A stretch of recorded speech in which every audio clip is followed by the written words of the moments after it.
This amendment were to be properly characterized in financial terms, it may well be a derivative in itself because it is not apparently well understood, and secondly is attempting to solve a very complicated problem in a very simplistic manner.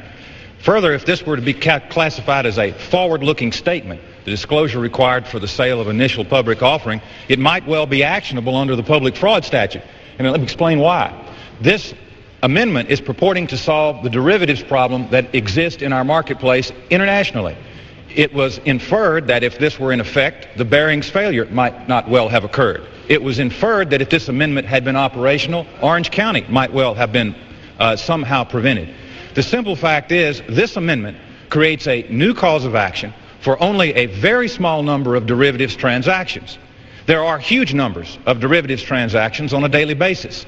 The ones that are target of this amendment deal specifically with a very small number of investors and frankly are not held for investment purposes in most cases, but are actually transactions between two knowledgeable business partners, two business interests rather, who are trying to minimize their business future risk. For instance, one gentleman may have a variable interest rate, one may have a fixed interest rate, and for reasons we do not understand, they want to enter into a transaction which limits both their risk. The irony in this debate is derivatives have been lost. They've been mischaracterized. Derivatives, in essence, are instruments intended to minimize risk-taking. And because of the sensationalism surrounding a few very significant and unfortunate losses that have occurred in the national market, this amendment is being proposed to appear to be responsive to those problems. It is not, in fact. If it had been adopted by this Congress and had been the law of the land, it would make no difference in any of the failures we are now discussing nor debating, and in fact will likely not preclude any forward failures as a result of its adoption. I suggest that the chairman of the committee has proposed hearings on the matter. In our own banking committee there will be hearings on the matter, and we should take a responsible look into the regulation of derivatives. But let me quickly add, none of the current regulators, whether it's the SEC, the Federal Reserve, the FDIC, the Comptroller of the Currency, all of whom have testified before the Banking Committee at any time in the near term, have indicated any need for any regulatory authority beyond which that they already have.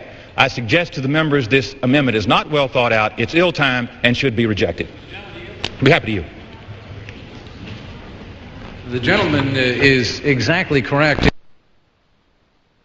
As drafted excludes most of the big derivatives problems that we've all been made publicly aware of. It also includes many things that aren't derivatives at all.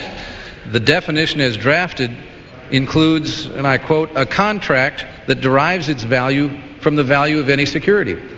Now that includes a lot of things that most people wouldn't consider to be derivatives at all. For example, many people in firms across America, many in California, many people in firms across the country, including many in my home state of California, have their compensation package comprised of something called phantom stock. Mm-hmm.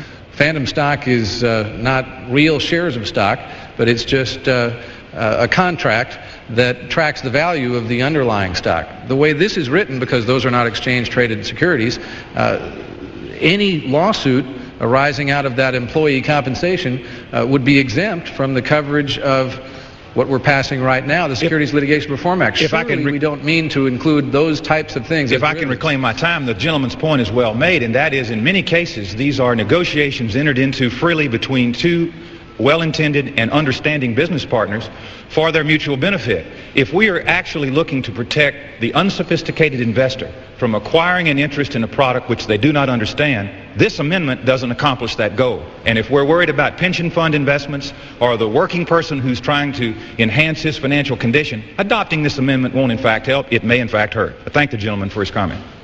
Gentleman, yield back. I yield back my time, sir. Question occurs on the amendment of the gentleman from Massachusetts. All in favor say aye. Aye. All opposed say no. No. In opinion of the chair, the noes have it. Mr. Chairman, I request a roll call, and pending that, I doubt the presence of a quorum. The chair will count for a quorum. The gentleman withdraws the point of order that a quorum is not present. Request a roll call vote. Obviously a sufficient number is standing. The Yeas, those supporting the amendment will vote aye. Those opposing the amendment will vote no, and the vote will be taken by electronic device. This will be a 15-minute vote.